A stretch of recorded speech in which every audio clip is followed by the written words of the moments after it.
할렐루야. 아멘. 오늘 예배드리러 오신 여러분 주의 이름으로 축복합니다. 오늘 전할 하나님 말씀은 빌립보서 3장 20절로 21절의 말씀으로 그리스도 우리의 소망이란 제목으로 말씀을 증거하겠습니다. 성경은 오늘을 직시하며 살라고 주장하는 책입니다. 오늘이 구원의 날이로다고 성경은 어제와 내일 사이에 금을 긋지도 않습니다. 현재의 성공적인 삶이란 과거로부터의 교훈과 축복들을 그리고 미래로부터의 요구들과 전망들을 배우는 것입니다. 바울이 살고 있었던 그 현재에서 그는 그의 사도적 삶의 틀이 과거 갈보리 사건으로부터 형성되었음을 이미 알고 있었습니다.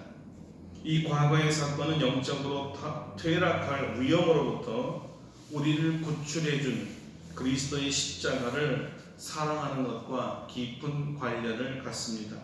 동시에 우리는 사도 바울의 미래에 그리스도의 재림에 대한 생각도 고려해야 합니다. 여러분, 바울이 자기 시대에 그리스도가 다시 오실 것이라고 믿었다고 생각하십니까? 네, 물론입니다. 신약 시대의 모든 성도들은 그들이 살아있을 때 그리스도께서 재림하실 것을 강력하게 믿고 기다리고 있었습니다. 이러한 긴박한 그리스도의 재림에 대한 믿음은 오늘날 현대를 살아가는 우리에게 있어서도 결코 간과되어서는 안 되는 아주 중요한 교리입니다. 불행하게도 주님의 재림에 대한 즐거움이 이단들과 사비들의 잘못된 가르침으로 인해 잊혀져 간다는 사실이 우리를 슬프게 합니다. 그러나 사도 바울은 이 잘못된 가르침을 깨기 위해 그가 사용하는 모든 동사는 단순 현재 시제임을 눈여겨보아야 합니다. 무슨 말이냐면 지금이 주님께서 오실 바로 그 시간이라는 뜻입니다. 지금도 주님의 오심을 간절히 바라라는 뜻입니다. 오늘 바울을 통한 하나님의 말씀은 주님의 다시 오심을 잊고 살아가는 우리들에게 경종을 울리고 있습니다. 주님께서 곧 다시 오십니다. 이것이 사도 바울의 확신이었습니다. 지난주에 우리는 그리스도 십자가의 원수들이 바울의 신앙과 교리에 얼마나 대조적인 것을 알았습니다. 그들의 마침은 멸망이요 그들의 신은 배요 그 영광은 그들의 부끄러움에 있고 땅의 일을 생각하는 자라. 십자가의 원수들은 멸망을 향하여 달려가는 자들이요 우리는 하늘로부터 구원하는 자, 곧 그리스도 예수를 기다리는 자들입니다. 그들은 육신의 배만 채우기를 원하는 자들이요 우리는 우리의 낮은 몸을 자기 영광의 몸의 형체와 같이 변하기를 기다리는 자들입니다. 낮은 몸이란 겸손의 몸을 말합니다. 그들은 왜곡된 가치, 즉 부끄러운 것에서 영광을 구하지만 우리는 진실한 가치, 즉 영광스러운 몸의 변화를 구합니다. 그들은 땅의 것을 구하지만 우리는 위의 것, 하늘의 것을 구합니다. 원수들과 그리스도인의 결정적인 차이는 어디에 있을까요? 십자가에 있습니다. 십자가는 그리스도의 원수인가 아니면 십자가를 사랑하는 친구인가를 구분하는 기준입니다. 우리는 그리스도의 재림을 기다리는 자들입니다. 만일 누군가 그리스도의 재림을 부인하는 자라면 그 역시 그리스도의 십자가도 부인하는 자입니다. 역설적으로 그리스도의 원수들은 그리스도의 십자가를 부인함으로 그리스도의 부활도 부인합니다. 그러므로 십자가에서 이루신 구원을 부인하는 자는 구원의 완성인 그리스도의 재림도 당연히 부인합니다.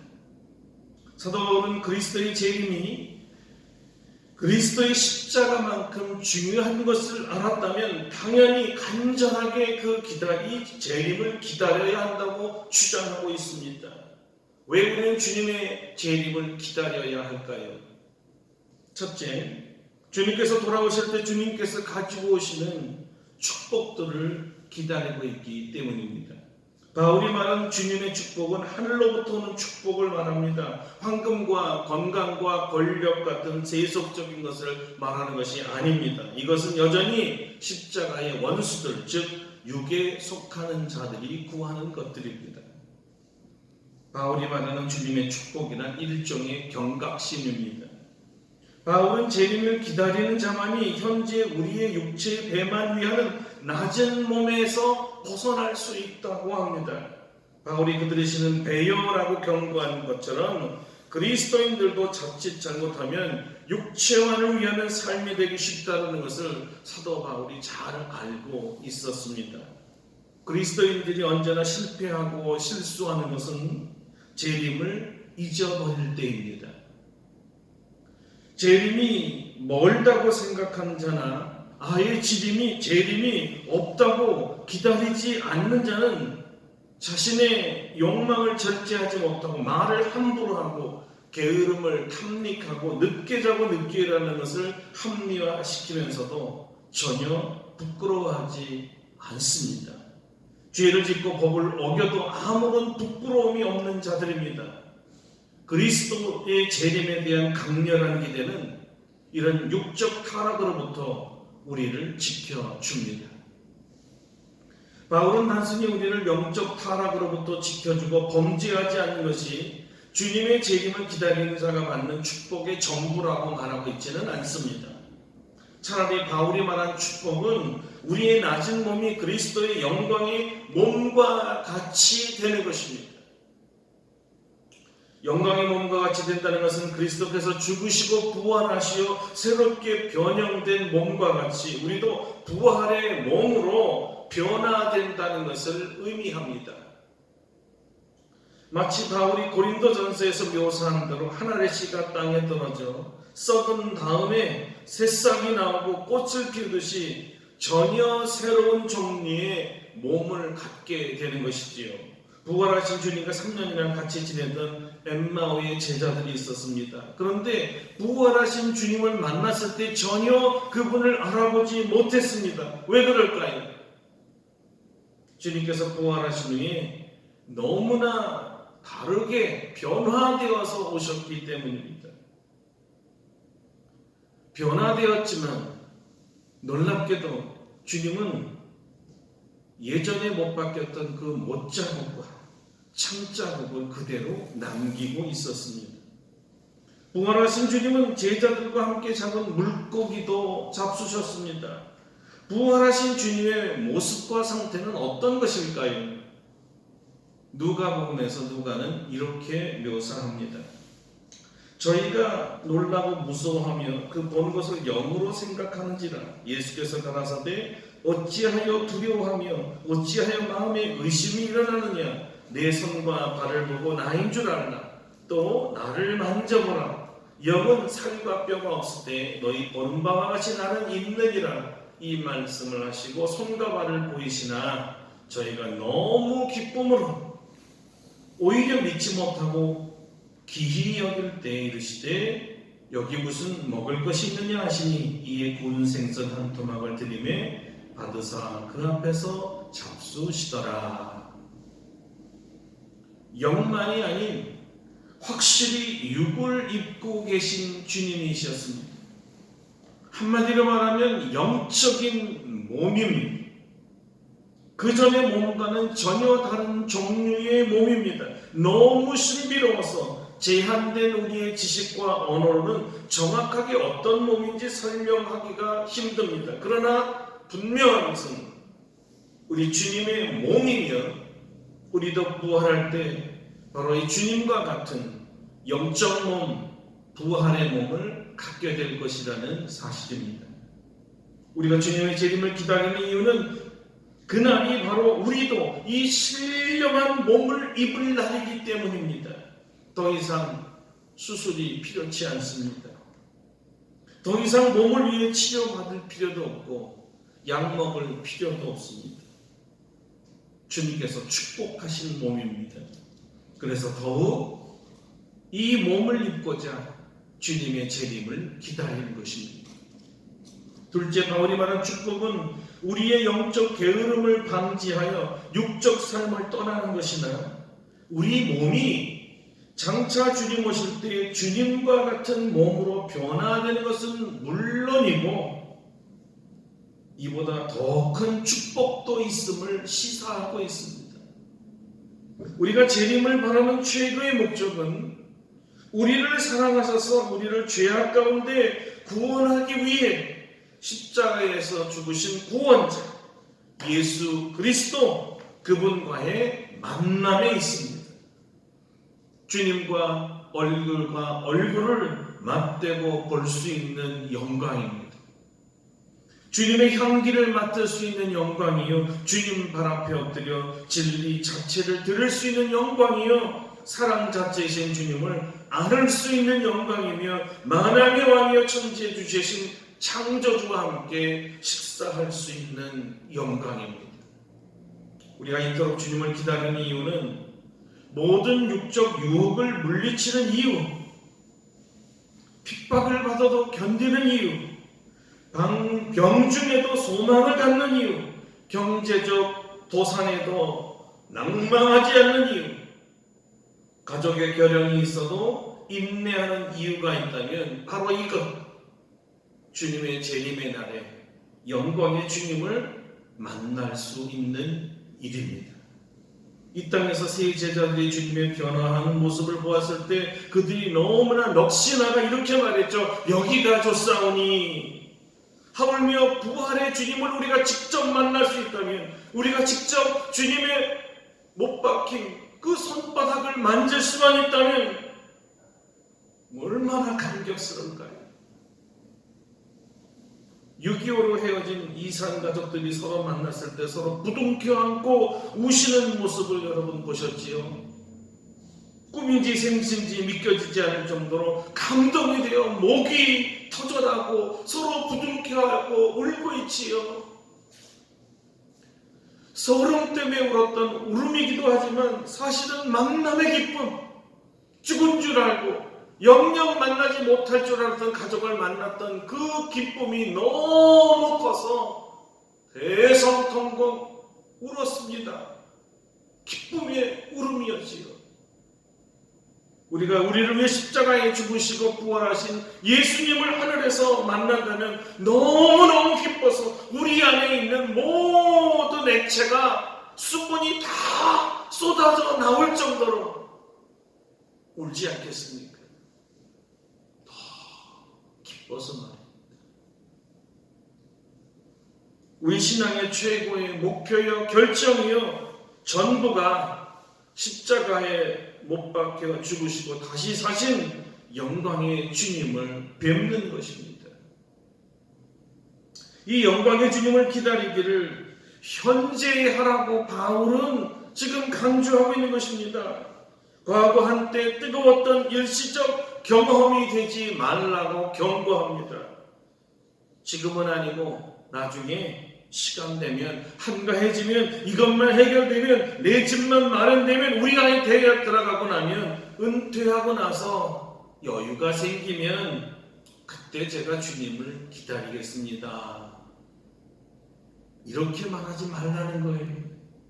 이 다음에 불확실한 어떤 때를 기다리는 것이 아니라 바로 지금 현재 여기서도 주님의 다시 오심을 간절하게 사모하며 기다리라는 것입니다.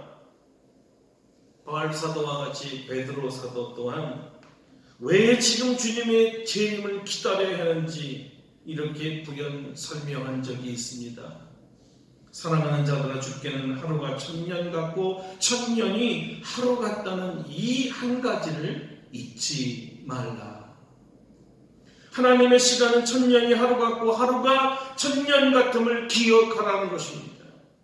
하나님의 시간은 우리의 시간과 다릅니다. 주님도 제자들과 함께 계실 때 시간의 촉방성 또는 우리 인생의 허무에 대한 비유를 통해 나중이 아니라 지금 현재가 종말이요 주님을 기다려야 할 때임을 각인시켜 주셨습니다. 주님의 비유입니다. 들어보십시오. 또 비유로 저희에게 일러 가라사대 한 부자가 그 밭에 소출이 풍성하니 심중에 생각하여 가로되 내가 곡식 쌓아둘 것이 없으니 어찌할꼬 하고 또 가로되 내가 이렇게 하리라 내 곡간을 헐고 더 크게 짓고 내 모든 곡식과 물건을 거기 쌓아두리라 또 내가 내 영혼에게 이르되 영혼아 여러 해 쓸 물건을 많이 쌓아두었으니 평안히 쉬고 먹고 마시고 즐거워하지 하더라 하되 하나님 이르시되 어리석은 자여 오늘 밤에 내 영혼을 도로 찾으리니 그러면 내 예비한 것이 네 것이 되겠느냐 하셨으니 자기를 위하여 재물을 쌓아두고 하나님께 대하여 부요하지 못한 자가 이와 같으니라. 주님의 비유를 통한 가르침은 재림에 대한 기다림을 하지 않거나 내일로 미루는 것은 영적 타락의 기회를 열어놓는 것과 같다고 합니다.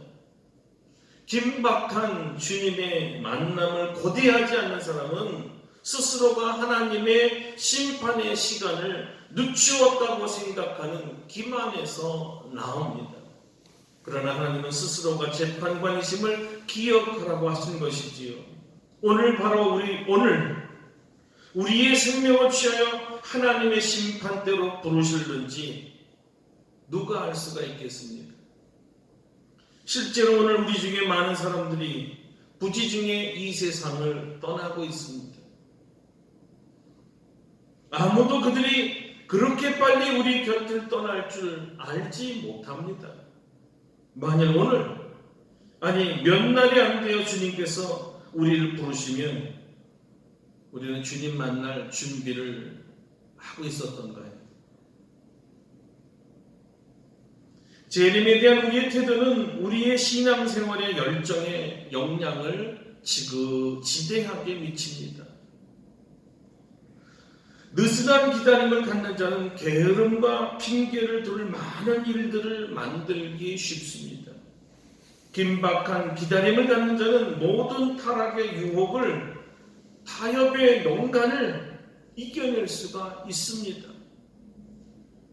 사실 우리는 과거와 미래의 긴장 속에 오늘 현재를 살아갑니다.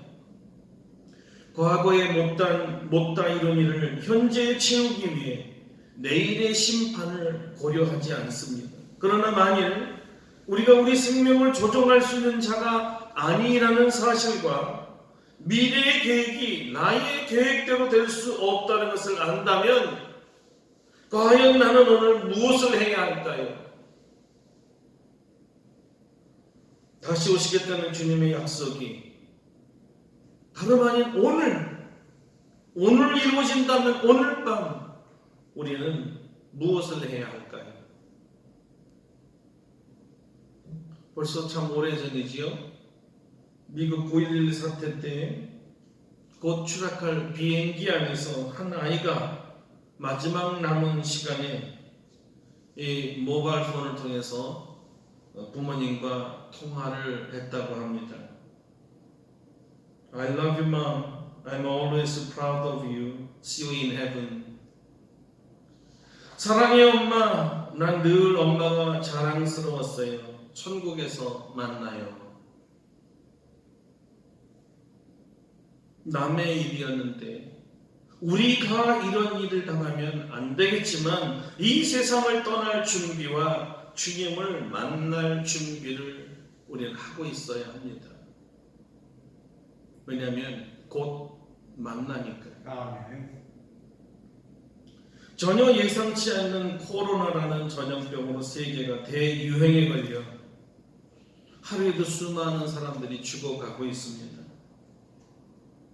정말 선쓸 시간도 없이 작별 인사도 마음대로 못하고 세상을 떠나가는 사람들이 많습니다. 방역 문제로 장례식조차 참석하지 못하는 경우가 많지요.